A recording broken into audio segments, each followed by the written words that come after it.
Hello guys, good morning. Tayo po ay papunta sa Barangay Bubon. Ito ay kabahagi ng ating exercise. Ayan, konting kalaman mga guys, para sa mga taga Samar. Itong lugar na to, dati ito hindi ito kagandang karsada. Ito po ay rough road. Tinatabuhan lang ito ng mga lupa dati. So from Mercedes to Bubon, pag magta-travel ka, abutin to ng mga 45 minutes. Kasi hindi makapagpatakbo ng mabilis ang sasakyan. Pero ngayon, awa ng Diyos, nung naging mayor si Edwin Quimenalis, ating kaibigan, So ang kanyang binigyan priority na project ay yung mga karsada. Pinayos na lahat ang mga karsada from Mercedes to Bubon, from Sungkan,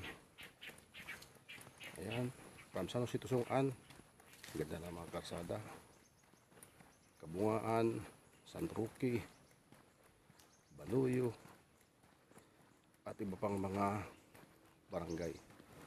So ngayon, ganda-ganda na. Ito naman, So pag magta-travel ka ngayon from Mercedes to Bubon, lalo tayo kayo nakamotor, wala pang 10 minuto mga guys. Maganda na. So kaya ito tayo ngayon.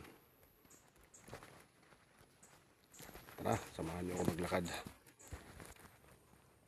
Dati dito guys, nakakatakot maglakad dito kasi sinasabi nila meron dito mga maligno, di ba? Pero sa awa ng Diyos ngayon, wala na.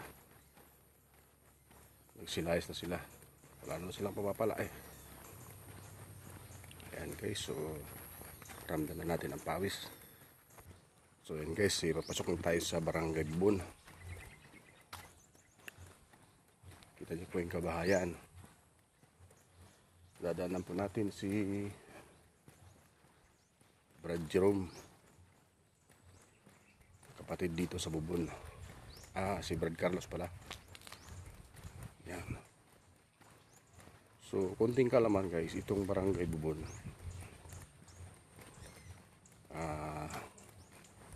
dito po humimpil ang mga Amerikano, ang tropang Amerikano noong panahon ng World War II.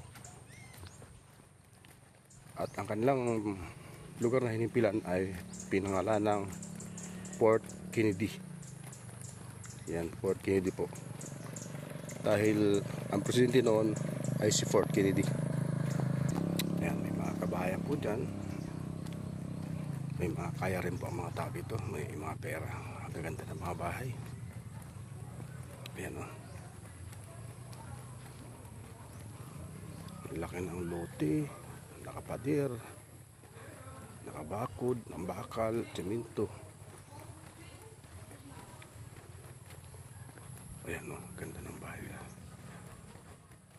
Ayan, so dito muna guys, at lapit na tayo sa bahay ni Brad Carlos.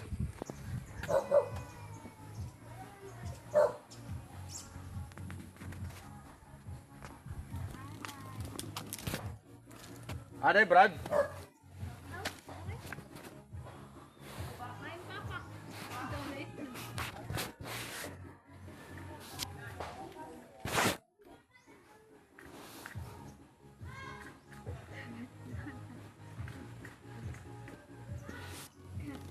Brad, namamas ko. Mamas ko si Brad.